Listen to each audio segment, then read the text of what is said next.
So here, the way to think about modular arithmetic is that it's about relationships between numbers.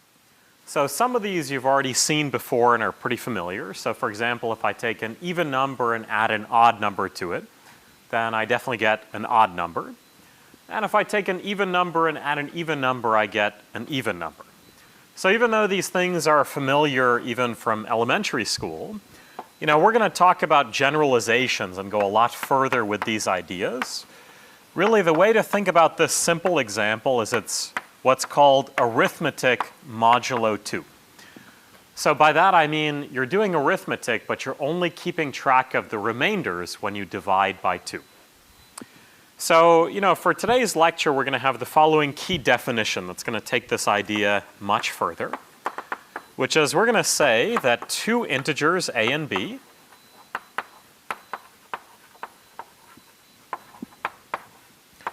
well, we're going to write the following expression, a congruent to b mod n.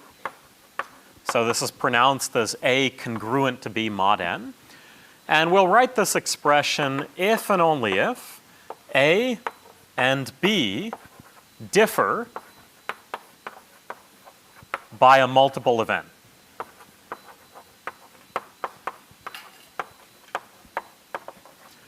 So that's it. That's our key definition that we're going to explore today.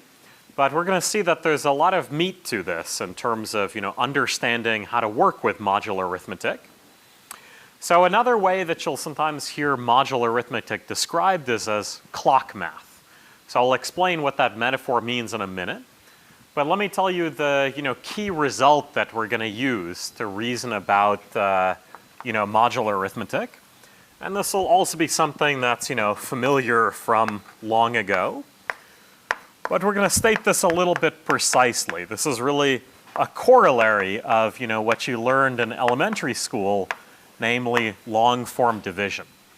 So what I claim is that for any integers a and n, where n is strictly positive because it's our divisor, what I claim is that there is a unique pair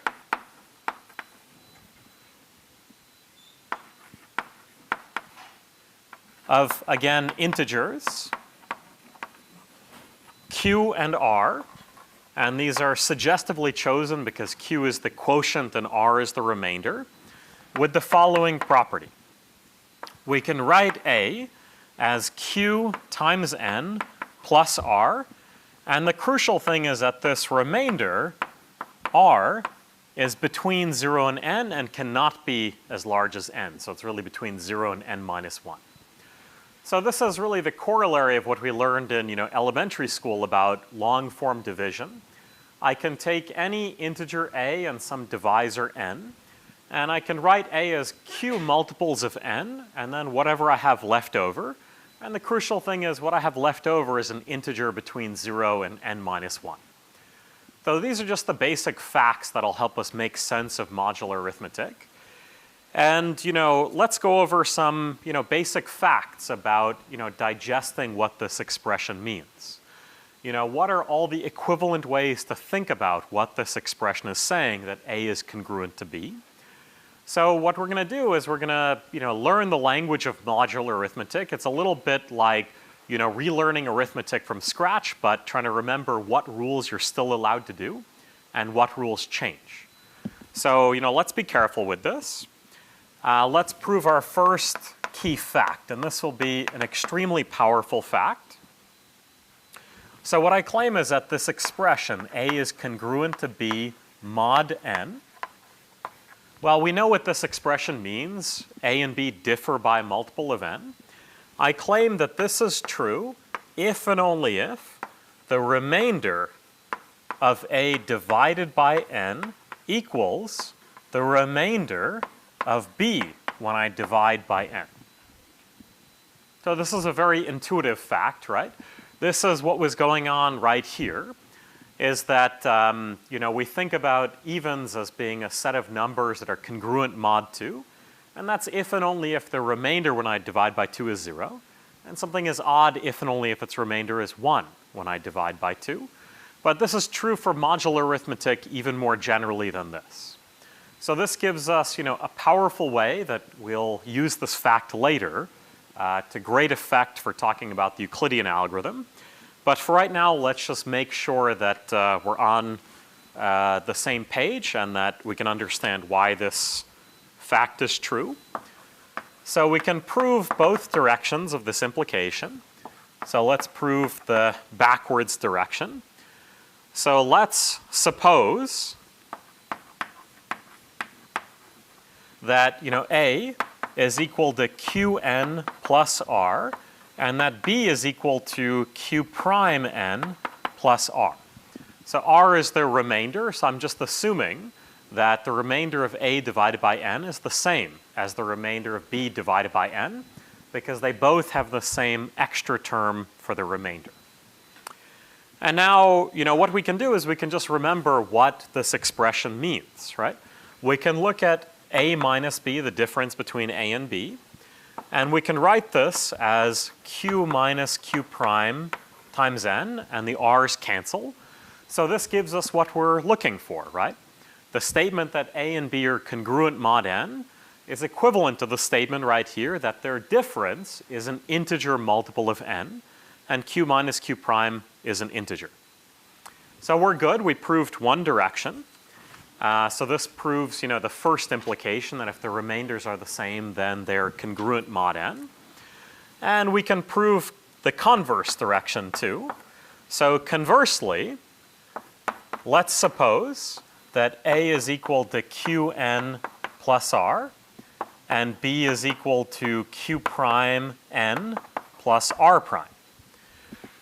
Now, since A is congruent to B mod n, we know that A minus B is supposed to be equal to an integer multiple of n. And then we can remember what A and B are by assumption. And we can write this out as Q minus Q prime times n plus R minus R prime, right? And so now we can just focus on this expression. We know that A minus B is a multiple of n, and we can write the expression alternatively this way. But the key point is what's happening right here. That this term right here, R minus R prime, is an integer that's strictly larger than minus n and strictly smaller than n. So if k, if A minus B can be divided through by n, we get, some integer multiple. The only choice, n divides evenly here and we get an integer. The only way that a number that's between minus n and is strict, these inequalities are strict, and it divides through and gets an integer, is if R minus R prime equals 0, in which case the two remainders are the same. So that's our, key fact right here. It's just that we can use the division algorithm to connect very nicely with modular arithmetic. The statement that, two numbers are congruent mod n is really a statement about, what happens when we run the division algorithm on A versus B. We might get different quotients, but they better have the same remainder. So are there any questions? Does this make sense? Yeah? Okay. All right. So now, let's think about how we can, visualize what's going on. So the visual to keep in your head is of a clock. So we can think about something like 12, which is congruent to 5 mod 7.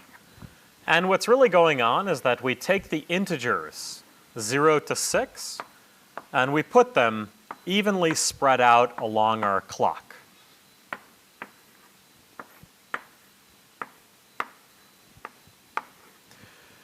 And now what's going on is when we take an integer like 5, we start off at 0 and we go around the clock until we hit 5. And if we take an integer like 12, we go around the clock, but we're going to loop one full time around, and we'll end up at the same exact place. So that's sometimes why you'll hear it referred to as clock math, is because, unlike ordinary integers, here we're not actually distinguishing between 12 and 5. These are in the same equivalence class because they land on the same position when we go around the clock. So this is, the basics of modular arithmetic, but so far we've only talked about addition. So the other piece we should talk about is, multiplication. And then we can get to some action. So when we think about modular arithmetic, we already know how to, add, and we can also ask how we multiply modulo n.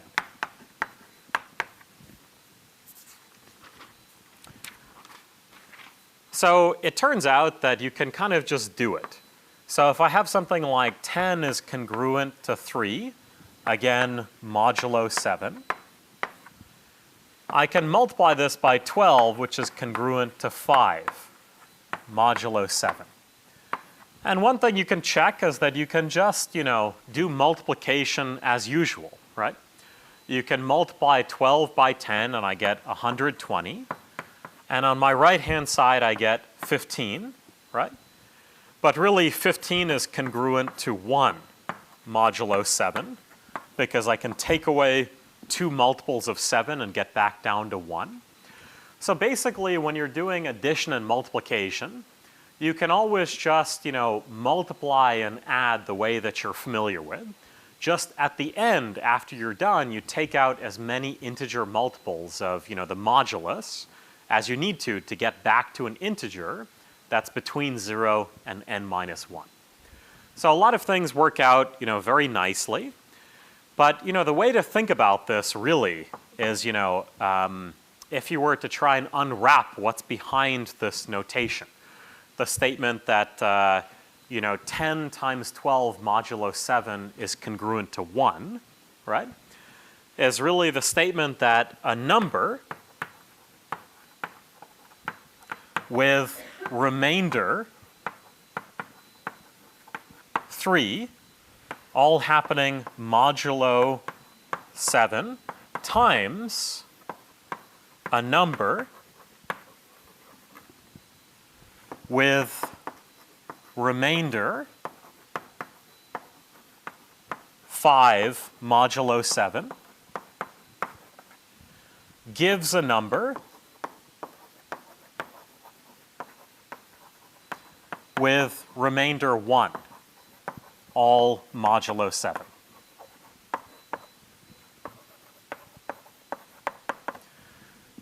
So it's good to not get confused by what's happening in terms of this expression, right? What this expression really means when I take any number, like some number like 10, whose remainder is 3 modulo 7, and I take any number, say 12, whose remainder is 5 mod 7, and I take the product of those two numbers. I get this number on my left-hand side, 120, and that number should have remainder 1 when I take it with the modulus 7. So that's really what's going on, is it's the same, generalization of what I wrote down right here, is that you can forget what the actual even number was. All that matters is what its modulus is, mod 2. I can forget what my odd number is. All that matters is that it has remainder 1 modulo 2. And I can still tell you something about the remainder when I add up those two numbers, even though I've forgotten the rest of the action of like how many times around the clock I've gone. So that's the key way to think about it. So, if you've seen it before, this is very easy.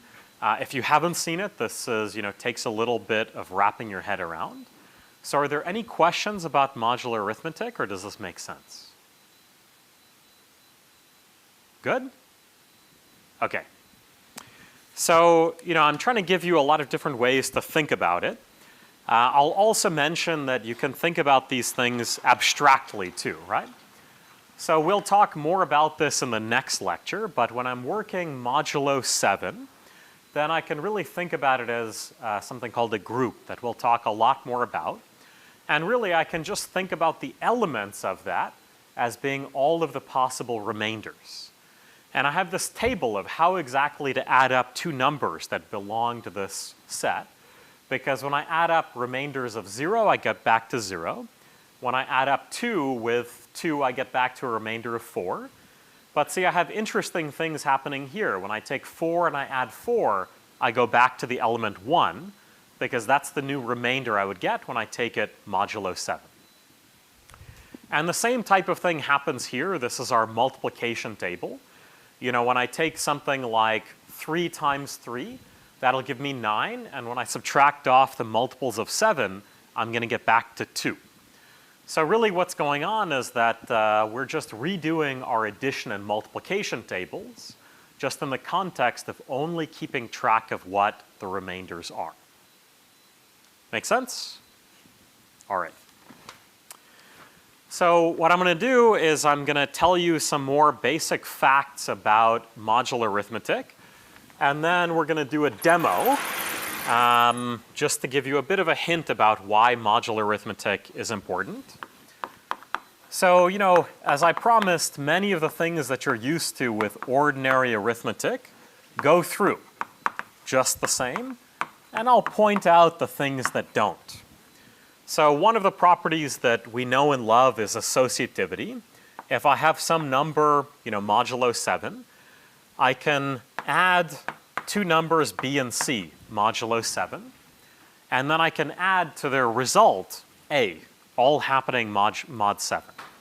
And I claim that that's the same thing as parenthesizing the expression in the other way. It's the same thing as, you know, a plus b, and then I add c, all happening mod 7. A lot of the other basic facts we're used to go through as well, like commutativity.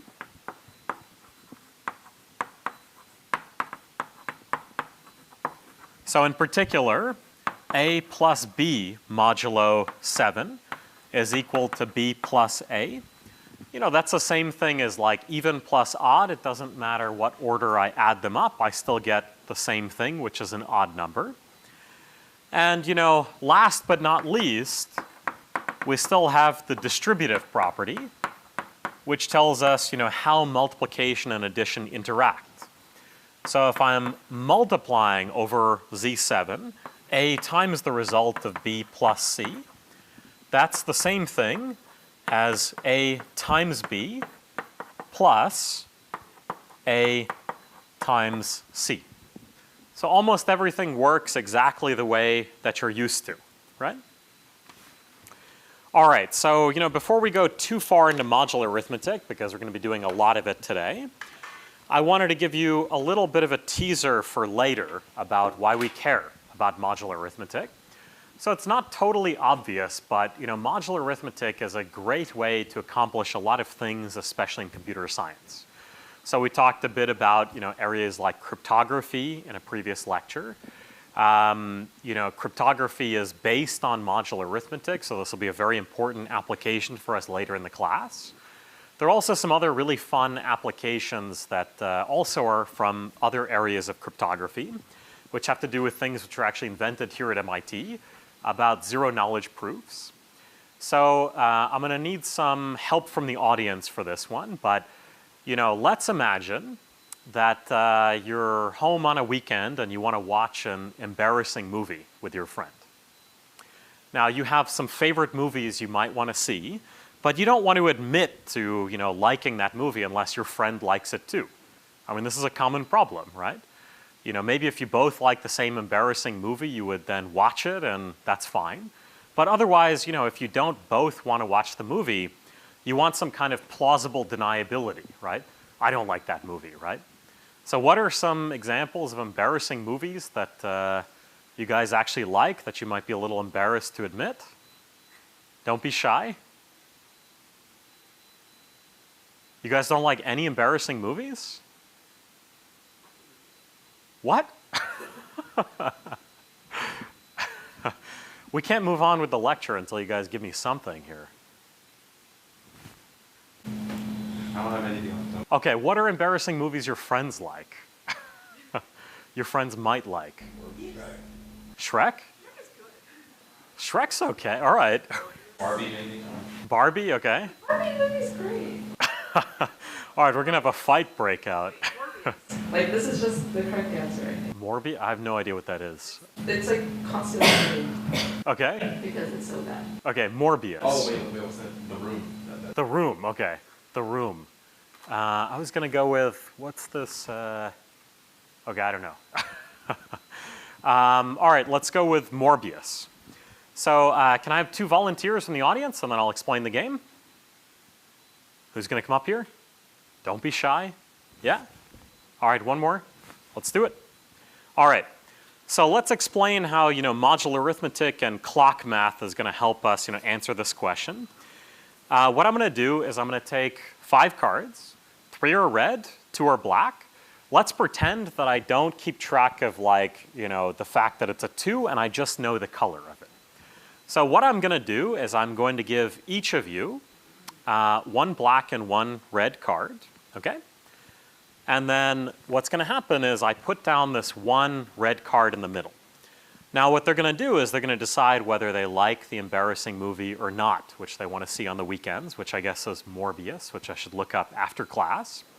And if they like it, what they're gonna do is they're gonna put their red card closest to the red card in the middle and their black card on the outside. And if they don't like it, they're gonna put their black card next to the red card and their red card on the outside. Okay? And so what I'm gonna do then is I'm gonna stack up the cards on top of each other, and then I'm going to have them both cut the deck randomly. So that way it's a random cyclic shift when they put it together. And then what I claim is that, if they both like the movie Morbius and they wanna see it, what's gonna happen is we're gonna have 2 red cards in a row, cyclically. And if either of them doesn't like it, right, then we will not have 3 red cards in a row. We will have 2 red cards in a row. But even the person who liked it and the other person didn't, they'll have plausible deniability because all of those, after the cyclic shifts, it'll all look the same.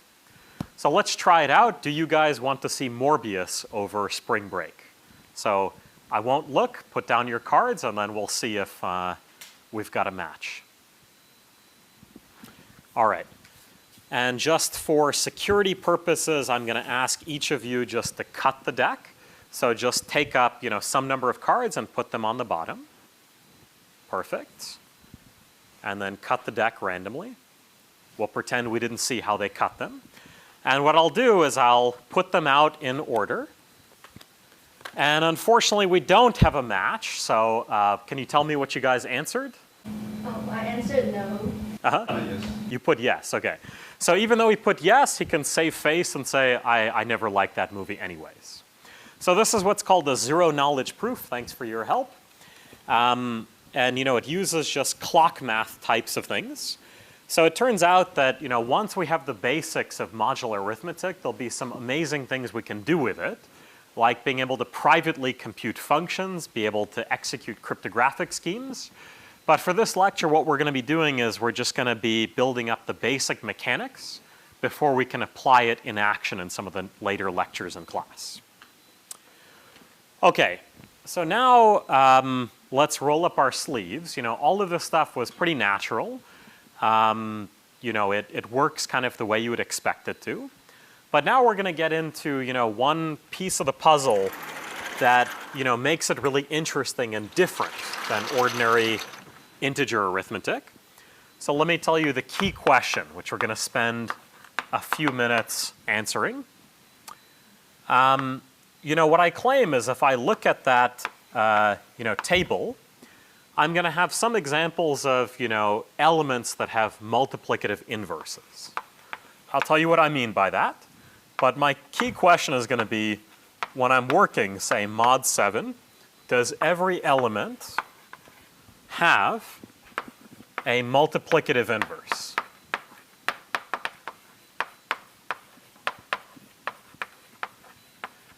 So let me be concrete. So let's say we're working mod 7 for, the time being. We can take 2 and 4 and we can multiply them. And as usual, the way we do modular arithmetic with multiplication is we just kind of do it and then subtract off the multiples of 7 later. So when I take the element 2 and I multiply it by the element 4, what I get is I get the element 1, right? So that's an example of a multiplicative inverse. Because what's going on is if I have a number multiplied by 4, I can get rid of it by multiplying the whole thing by 2. The 2 and the 4 will cancel because they multiply to 1, and then I get back the thing I started with. So this is the key to a lot of what we're going to be doing later cryptographically, is because, multiplying by a number in modular arithmetic serves of jumbling up the numbers you started with. So I might have some secret message, and then I want to jumble it, and I could try multiplying by some other number like 4, but then I have to have some way of unjumbling. And in this case, that's a multiplicative inverse. Now that scheme is not literally going to work, but that's the intuition behind what's going on. So in this case, I got lucky, or maybe I didn't, that, when I multiplied by 4, there was a multiplicative inverse, which is 2. Does 2 have a multiplicative inverse? What is it? 4, that's right. Because of commutativity, it doesn't matter what order I multiply them in. So 2 and 4 are each other's multiplicative inverses. I could look at my table and write down the full table of all of the elements, right? And I could check that, every number has some kind of multiplicative inverse, right? Like 5 has a multiplicative inverse of 3, and if this table continued, 3 would be the multiplicative inverse of 5. But when I get to larger and larger moduli, it's not always possible to write down this gigantic table and verify that in each row there is some column where it's got a 1, right? And so what I can ask is, whether every element, and by this I mean, just to be clear, I mean every non-zero element. 0 won't have a multiplicative inverse, but does every non-zero element have a multiplicative inverse?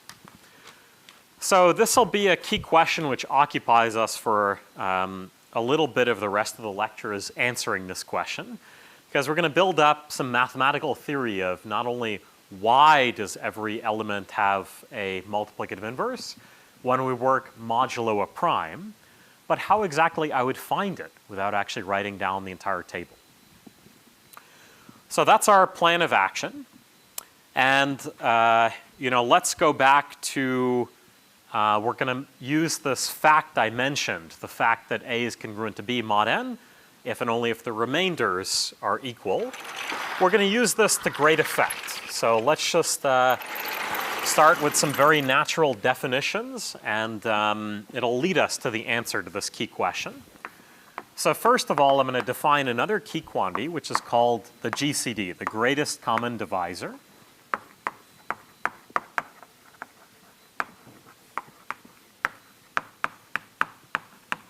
So if you give me two integers a and b, well, the greatest common divisor is what you think it is. It's the largest integer that divides both.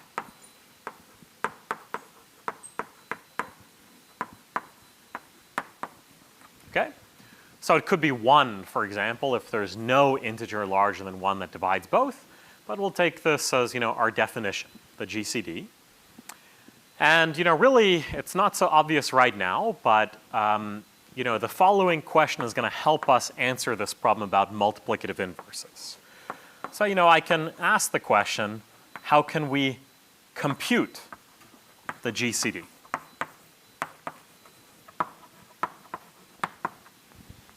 So there's a terrible way to do this, which is I could just take the smaller of the two integers, let's say it's a, and I could try all the integers between 1 and a and check. That might work for small numbers, but you're going to have a very hard time once you start working with gigantic numbers, things that are like 32 digits, because I'll just have to try too many things. What I claim is that there's a very fast algorithm for computing the GCD. In fact, it's one of the first algorithms that was ever discovered. So it goes back to the ancient Greeks. And we're going to build up to, this algorithm with a few key structural lemmas about how the GCD works. So let's start with the first lemma. So let's assume that B is at least as large as A. without loss to generality, otherwise we just switch them. What I claim is that the GCD, the greatest common divisor between A and B, is actually the same as the GCD between A and B minus A. So this is our first notion of progress. We start off with two huge integers, A and B. We want to compute their GCD. And I claim that their GCD is the same as, two not quite as huge integers, because now, potentially I've made one of the integers smaller. So this is our first notion of progress. Once we have this lemma, we'll be able to make a ton of progress. But let's start by proving this lemma, and then we'll prove a souped up version of this lemma. So the proof for this is very simple. Let's suppose that k divides a. This is the expression for k divides a evenly into an integer. So a is a multiple of k. And let's assume that k also divides b. Then, what I claim is that k must also divide b minus a. Why is that true? Well, what does this mean? When I take a divided by k, I get an integer. When I take b divided by k, I get an integer. And so then if I take b minus a and divide it by k, I get an integer minus an integer, so I definitely still get an integer, right? But let's think about what this means. What this means for us is that the GCD of A and B is a lower bound for the GCD of A and B minus A. So this part is easy. I know that k divides b minus a. How did I get to this statement right here? How does, interpreting the statement tell me that whatever the GCD is for A and B, the GCD of A and B minus A is at least as large? Can anyone help me out? So you're with me up to here. How did I get this statement? How did it follow from this? Any ideas?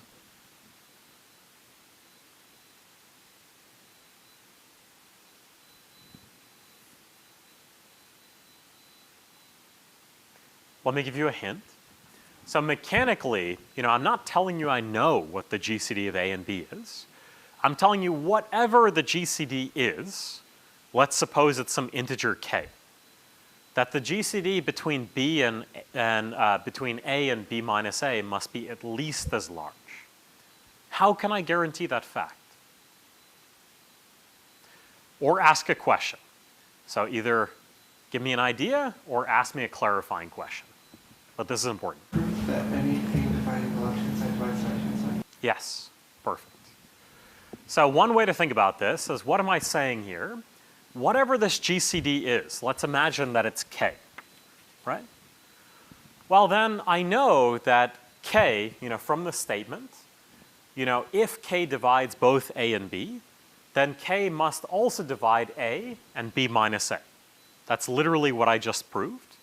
So that means that k also, is a candidate for a divisor for a and b minus a. So whatever the greatest common divisor is, it must be at least as large. It must be, maybe there's something even bigger than k, but I know it's at least k. So are there any questions about that? Does that make sense? No. Right? So this is really, yes? Do we assume K is the GCD of, never mind, I saw this one. I said that this is, even though this is just 3 lines, it's a bit subtle, right? So here what I said was that if you give me any integer k that divides both a and b, it also divides b minus a. So in particular, now when I set k to actually be whatever the GCD is, then I know that that same k had also better divide b minus a. So it's a candidate for the GCD of a and b minus a. So even though this is just a couple lines, the logic is a bit subtle, okay? All right. So this proves one direction, but really we want to prove that these two things are equal. So let's prove the converse. So conversely, let's suppose that k divides a and k divides b minus a. Well, then what I claim is that k divides b. And that's the same proof as before, what happened here, right? So if k divides a, that means I take a divided by k, get an integer. B minus a divided by k, I get an integer. And b is just b minus a plus a. So that is the sum of two integers when I divide by k, so the statement is true. And now this allows me to prove the inclusion the other direction, right? So what this implies is that the GCD of a and b minus a is a lower bound for the GCD of a and b. Why? Because whatever this integer k is, the largest integer that divides both a and b minus a, I just proved for you that that same integer had better divide both a and b. So it's the same logic as above, right? All right. So this is one of the key proofs for today. So again, I will ask, are there any questions about this proof? Good?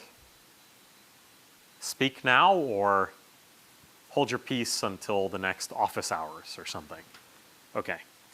All right, so let's do a souped up version of lemma 1, because once we have lemma 1 and we understand this logic, we're off to the races. So now we'll be able to get a lot of cool things immediately. So, you know, lemma 1 didn't make that much progress in the grand scheme of things, because I started off with, you know, two integers a and b, and I made b a little bit smaller because I turned b into b minus a. That's not a huge amount of progress, but, you know, let's take a leap instead of a step, right? What I claim, same assumption, so b is at least a. Then what I claim is that the GCD of a and b is equal to the GCD of a and the remainder of taking b and dividing it by a. Okay? So now I made a huge leap. I'm not just subtracting off, you know, one multiple of a. I'm actually making, you know, b way smaller, potentially, because I'm dividing by a and just keeping track of whatever the remainder is. Does anyone have any intuition for why this kind of statement should be true? And my hint is the division algorithm that's very conveniently right above it.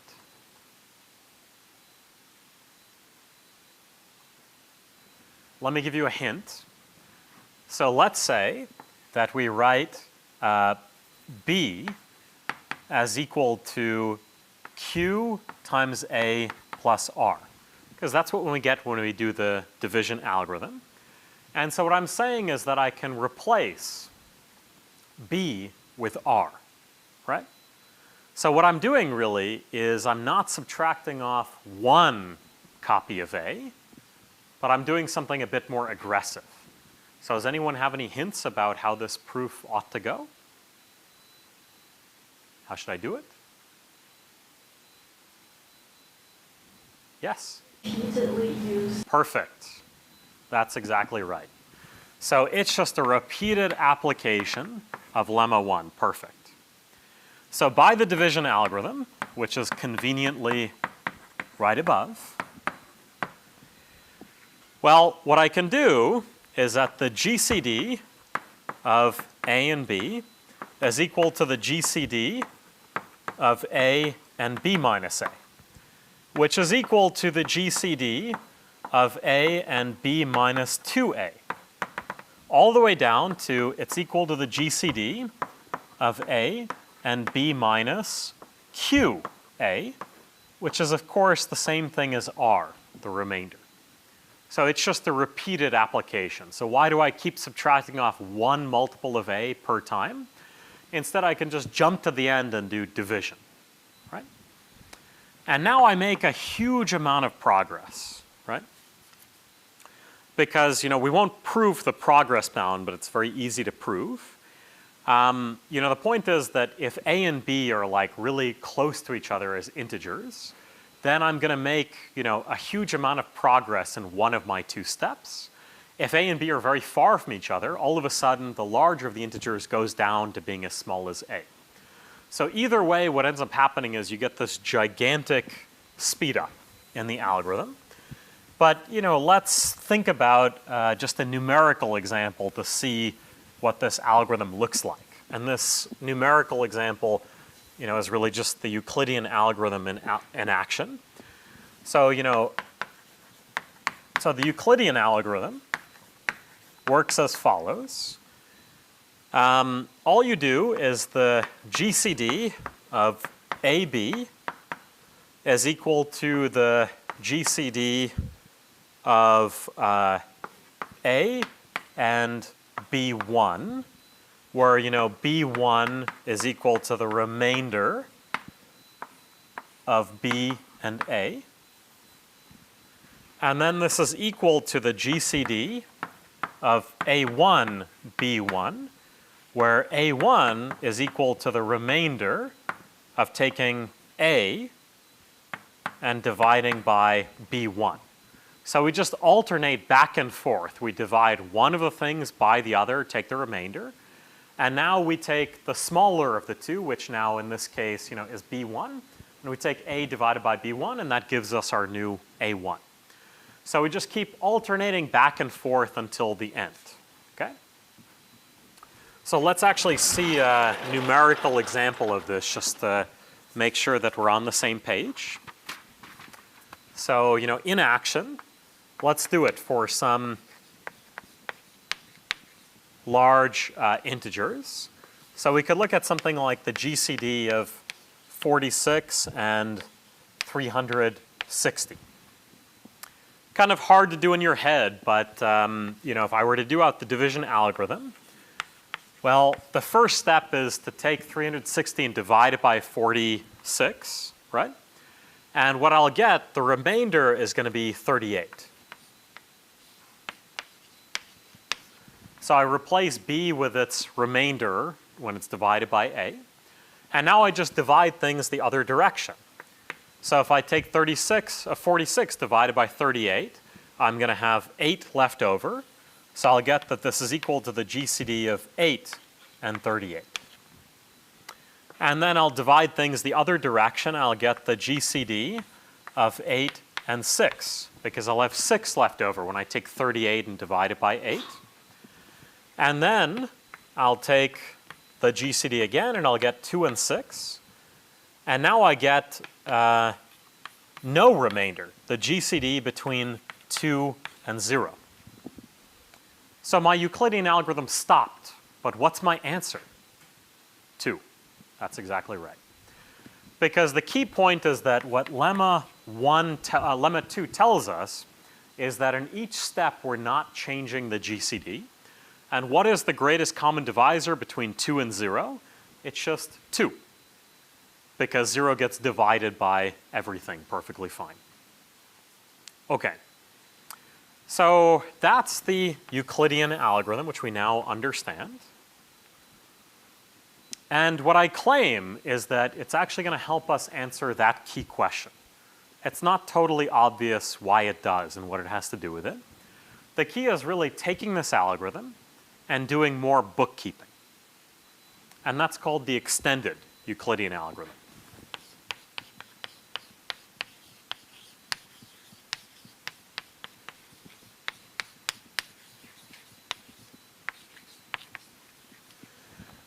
So, the key point behind this algorithm is we're going to keep track of how we got here.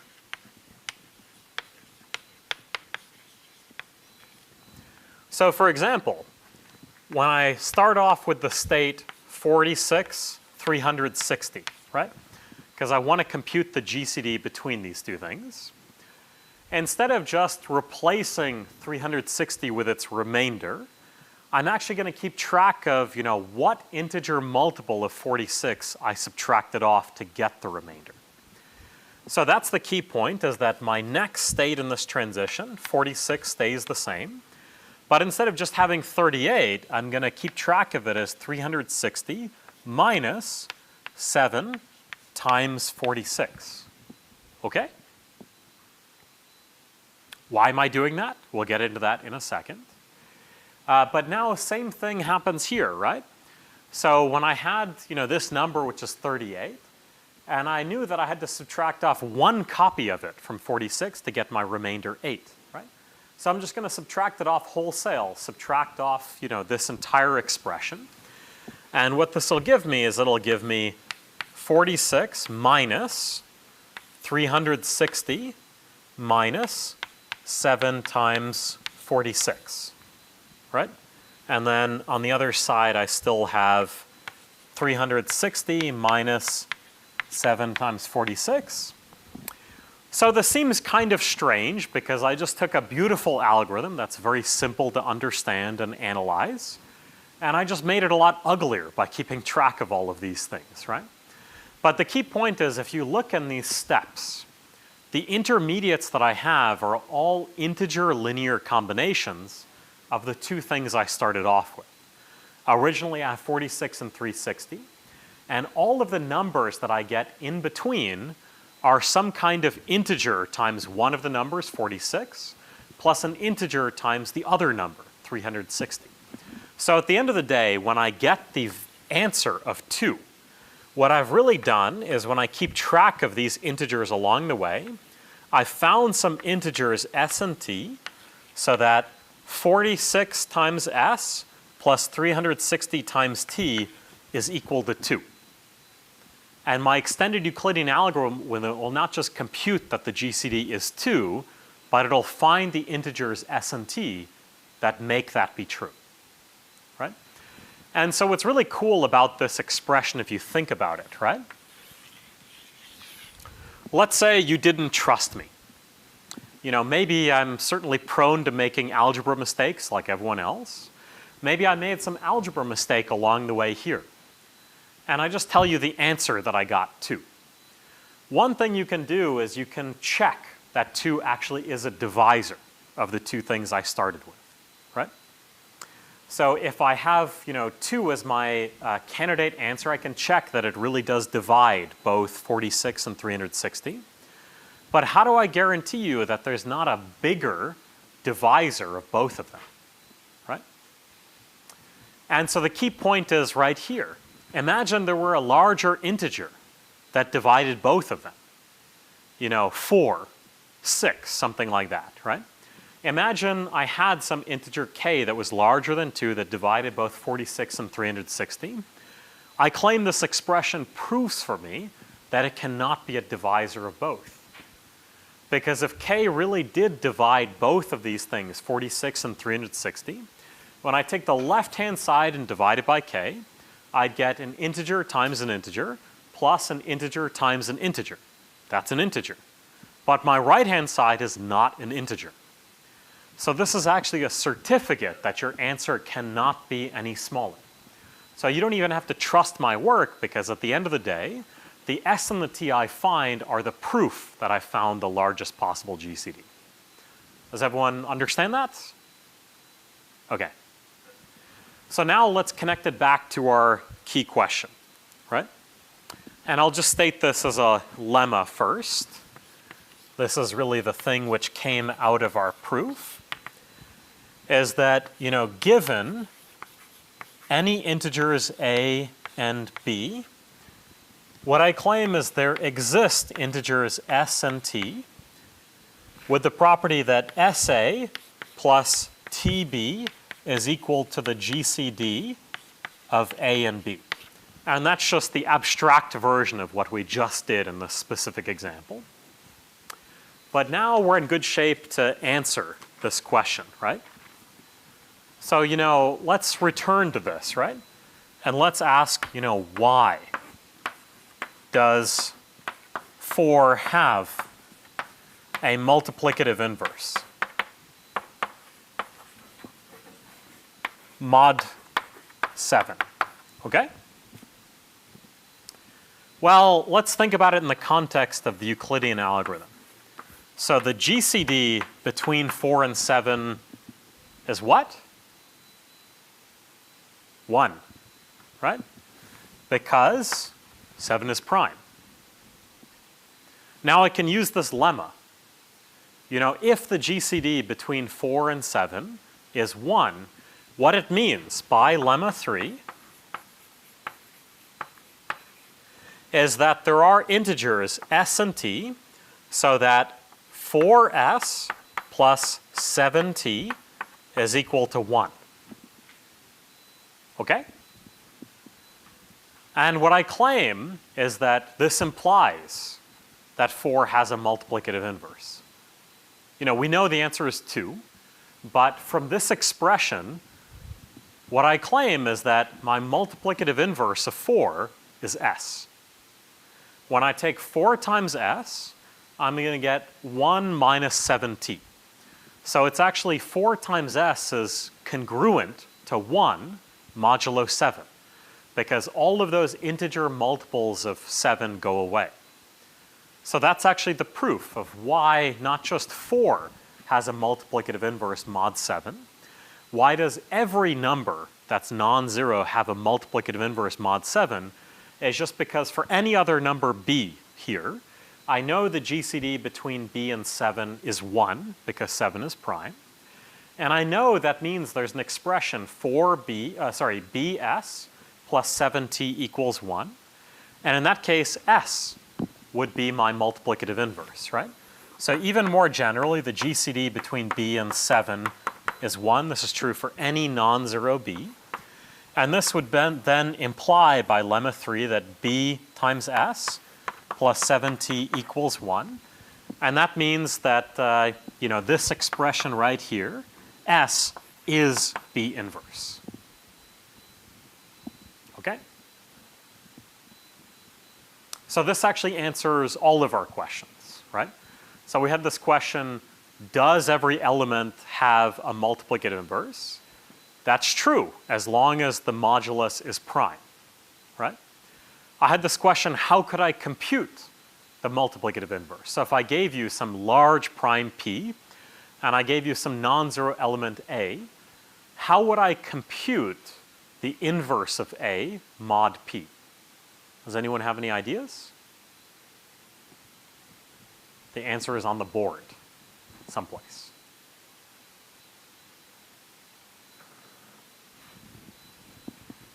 Yeah? Use the extended, Perfect. That's right.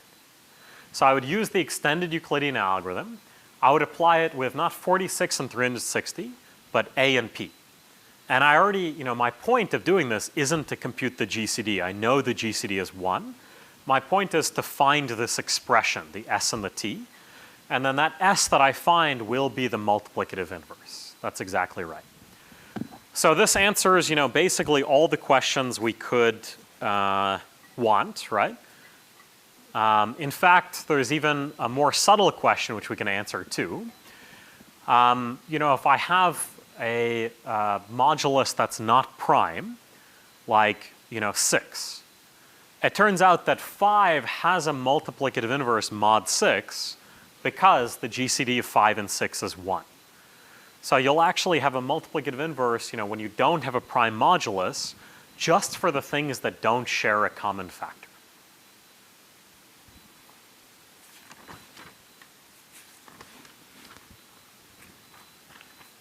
Okay, so this was the main part of lecture.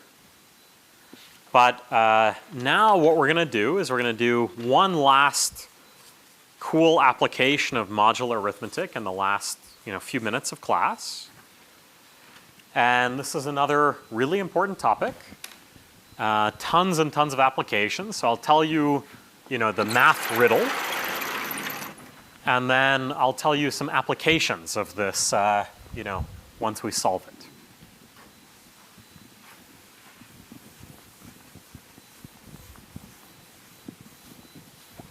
So let's just start off with a riddle about modular arithmetic.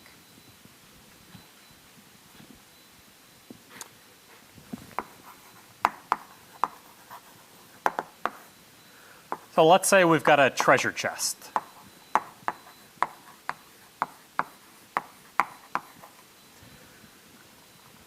And it's got gold coins.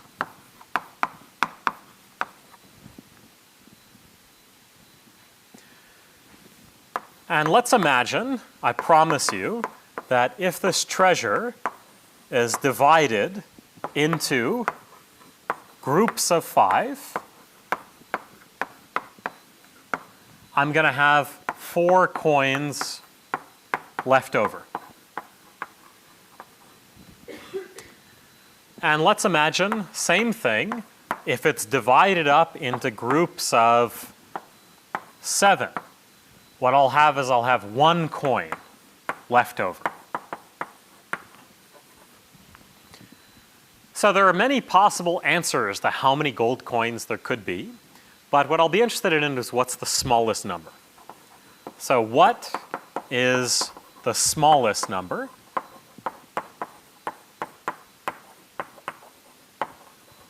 of possible coins?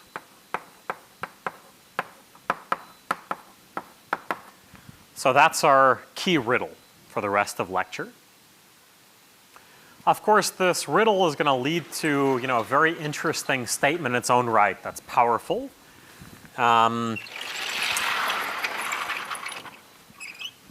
what I claim, what's really going on here is that we have a system of equations.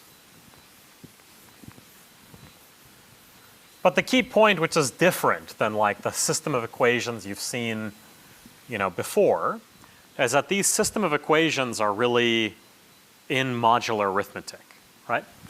So, translating this,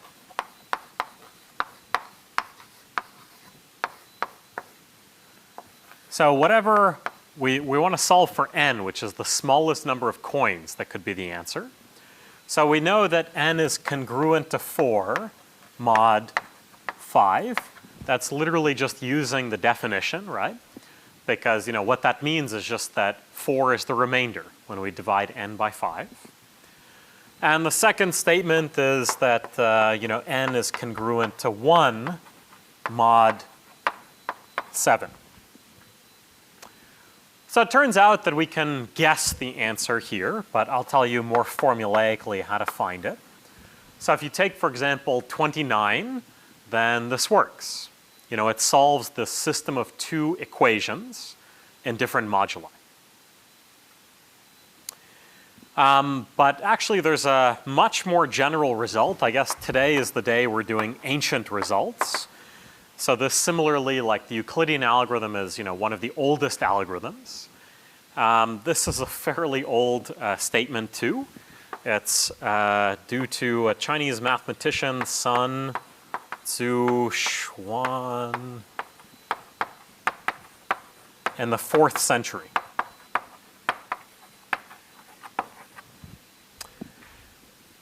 And what I claim, and we'll prove this, so suppose A and B are relatively prime.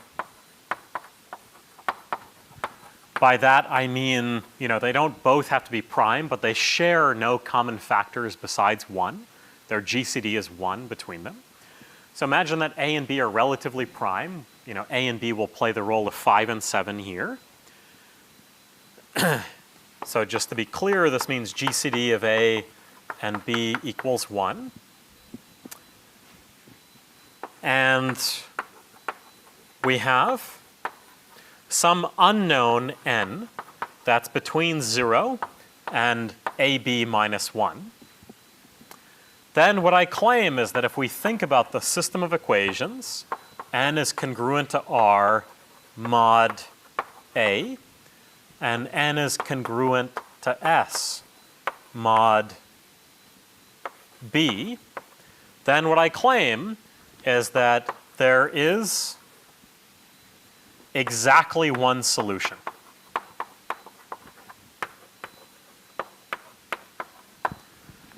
So this is somehow exactly what you could hope for, right?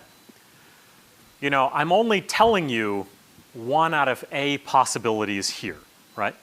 I'm only telling you 1 out of B possibilities here. So at most, I can uniquely determine integers between 0 and ab minus 1. But I'm claiming that every such integer is, uniquely determined by its pair of residues modulo a and b. So really, this is a bijection between all of these a-b possibilities of the integers here and the possible pairs R and S of what this moduli are. So are there any questions about the statement? All right. So let's prove this. The proof of this is clever. Usually this is called the Chinese Remainder Theorem. And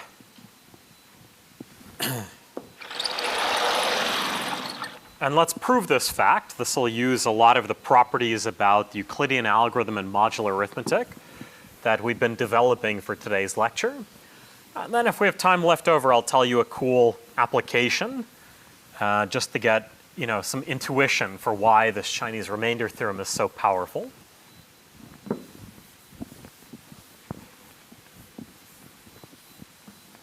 Actually, I guess I could have kept that. All right. So let's prove this. So, as I told you already, there are A-B choices for n, and similarly, A-B choices for the pairs ST, right? So, what we want to show is the following, that for, I'm going to call this statement star, I want to show that for any choices of x and y that are between 0 and AB, so any possible answers x, y, well, what I want is that their pair of remainders are not both the same. I take the remainder of x divided by a.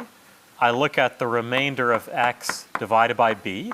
That pair of remainders had better not both be equal to the pair of remainders I get when I take y and divide it by a. And similarly, I take y and divide it by b. Okay? So maybe I have pairs x, y that are different. I'll assume, x not equal to y. Maybe I have pairs x, y that are different, that have one of their remainders match, but I cannot get different x's and y's which have both of their remainders match. So that's the key property. Okay? So let's show this. So we're going to show star by assuming it's not true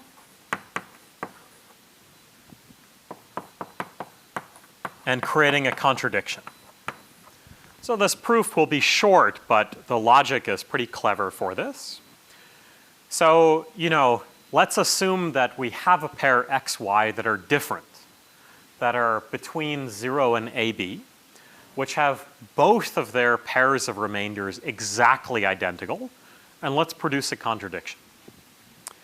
So, if we have such a pair x, y, then what I claim is that, x minus y, wait, which way do I want to say this? Oh, sorry, other way around. A divides x minus y.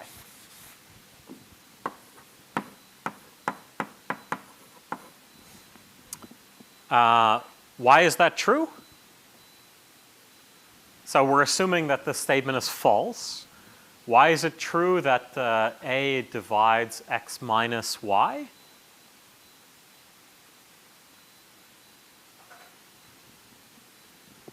What does it mean for these two things to be equal? Definitely their first components have to be equal. So if remainder of x divided by a is equal to the remainder of y divided by a, then that means that they differ by an integer multiple of a. So a divides their difference, right? This is the same type of thing we did before. And similarly, we know that b divides x minus y as well, right? And now here's the key, idea. We somehow have to use the fact that a and b are relatively prime.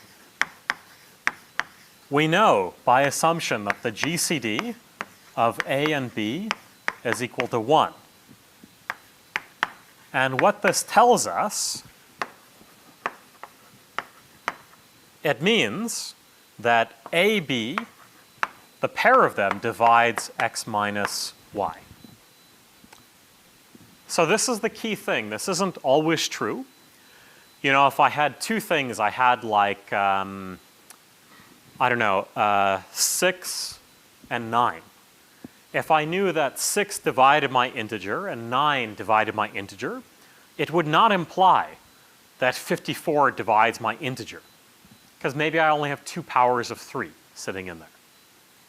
But the key point is that because both a and b are relatively prime, the only way that they both divide x minus y is if their product divides x minus y as well. So you can think about this in the case where like a and b are not just relatively prime, but they're prime, like in our example with 5 and 7. If 5 divides your integer and 7 divides your integer, there's no choice. 35 has to divide your integer too. That's basically what the statement is saying, right? And this is the key step, because now we're in good shape, right? And so, if AB divides x minus y, I claim this is a contradiction.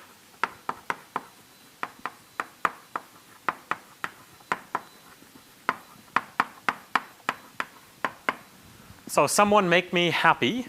Tell me what the statement contradicts. See, the statements I've made are not very complicated, but the logic is subtle, right? I wanted to prove that star was true. So I assumed it's not true.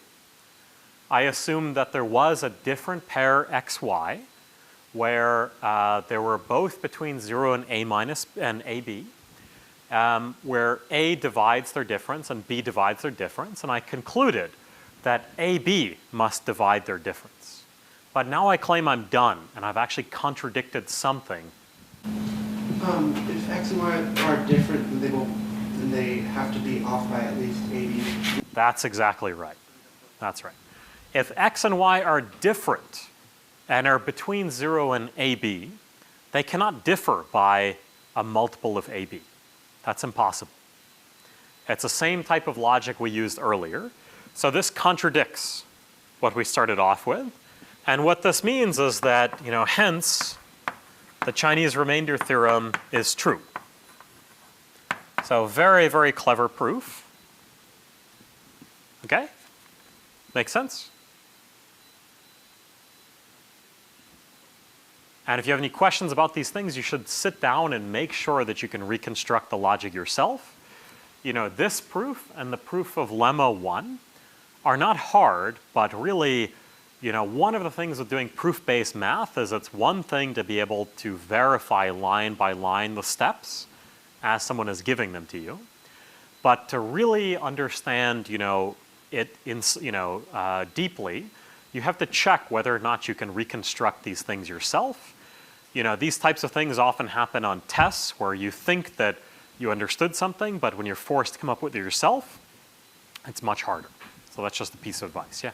Solution exists at all. How should the solution exist at all? Okay, so the solution exists at all. So the point is that, every pair, that's a good question, right? So we know that, there are AB choices for n, and there are AB choices for st. Now, if every choice of n gets mapped to some choice of st, right? And what we just proved is that they don't collide, ever. So what this really means is that we can draw this bipartite graph right here, where these are all of the values of n. These are all the different possible pairs st. And every n gets mapped to some value st just by taking the remainder, modulo a and modulo b. And so what this proof just showed is that there are no x and y that map to the same thing. If there are no x and y that map to the same thing and they're the same size, there's no choice but everything maps to exactly one thing. And that means everything has a solution and we can go back and forth. Good? Very good question. There's also another way to answer your question, which is the way that I will do next. So thanks for the segue. That'll be our last math topic for today before I tell you an application. See, the same way, like, you know, it was one thing to ask this question about whether or not every integer has a multiplicative inverse modulo prime. And then we asked for more because we not only wanted that the answer was yes, we wanted to actually find what that multiplicative inverse is, right? And, you know, the even stronger thing we could ask for is, okay, the Chinese remainder theorem is true, hooray. But maybe we can also ask whether we can find the solution. So how can we actually find n? In our case, n was, you know, 29. So how can we find n, right?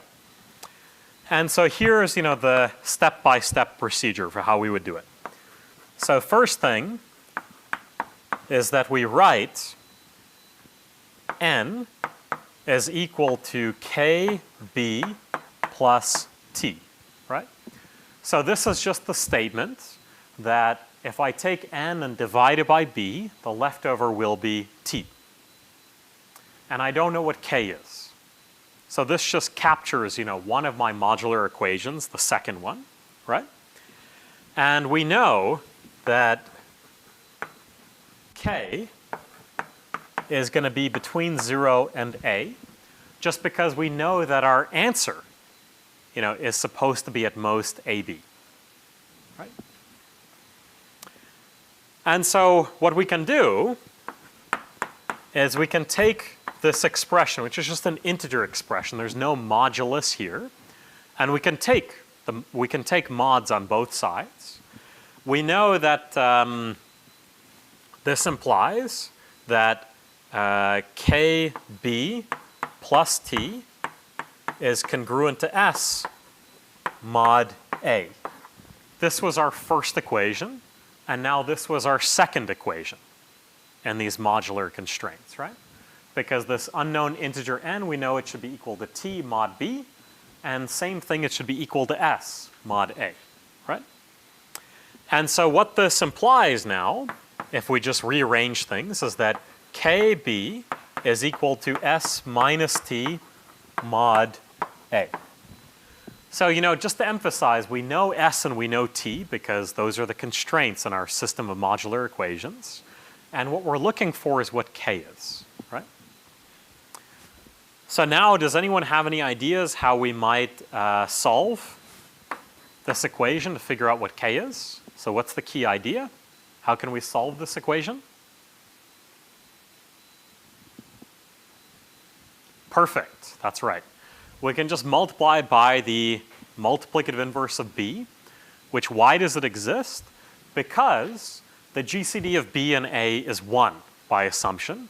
So we know from the extended Euclidean algorithm that the multiplicative inverse exists and we can find it. So in particular, we can solve this equation and we get that k is congruent to b inverse s minus t, and this all happens mod a, right? We know b inverse exists, and because k is between 0 and a, well, k is actually equal to its remainder. So this just is the answer right here, right? So we can actually compute k using this assumption that, you know, k is between 0 and a. So in the last 4 minutes, I'm going to tell you a really cool application. This is somehow like a baby version I made up of like a more real application. But let me tell you about it.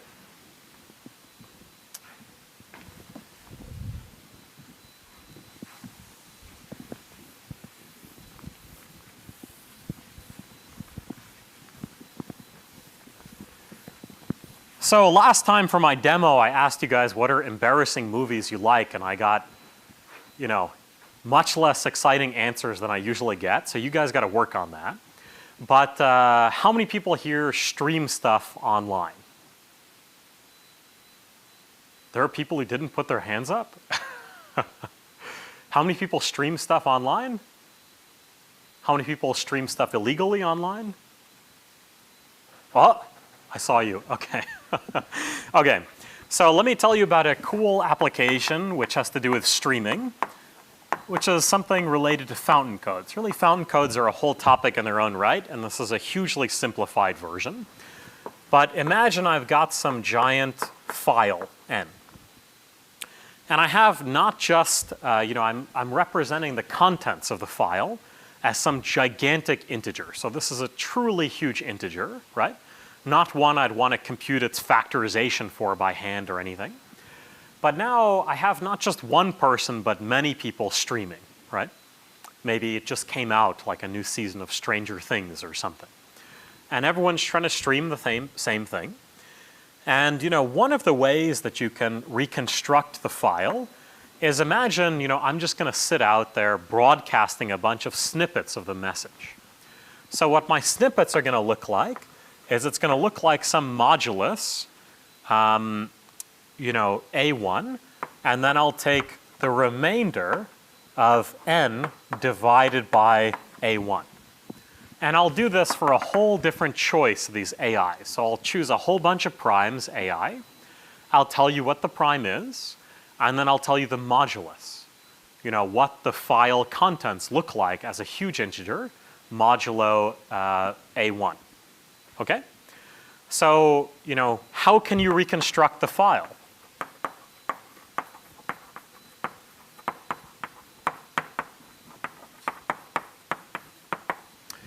So once you've received some set of the messages. These are what you've received. As long as the product of the AIs is larger than n, that's really the generalization of the Chinese Remainder Theorem, where I just had two factors, a and b. But as soon as I have the product of these AIs is larger than n, then the same type of thing works. And I can use the Chinese Remainder Theorem to reconstruct what n is. But now the really cool thing about it, which explains like fountain codes, is you have all these people streaming. And maybe it's like a 1 gig file, but they're all not streaming at the same time. So what you can do is you can just broadcast these messages perpetually. It's like a water fountain that's, always spraying water. And everyone comes there, and as soon as they fill up their 1 gig of data, they can reconstruct the file. It doesn't actually matter which 1 gig of data they get. So these kinds of things are very effective ways of sending one thing to many parties. When those same parties, are listening in and getting different snippets of the code, they'll still be able to recover it because they've all filled up their Nalgene bottle with the 1 gig. So this is a very simplified version of what fountain codes are, because really you care about things like errors in the messages. But you can already see why things like the Chinese Remainder Theorem and modular arithmetic are extremely powerful. So next time on Thursday, we're going to be starting group theory. And we'll talk a little bit more about modular arithmetic, especially the parts we need for crypto. But see you all then. All right.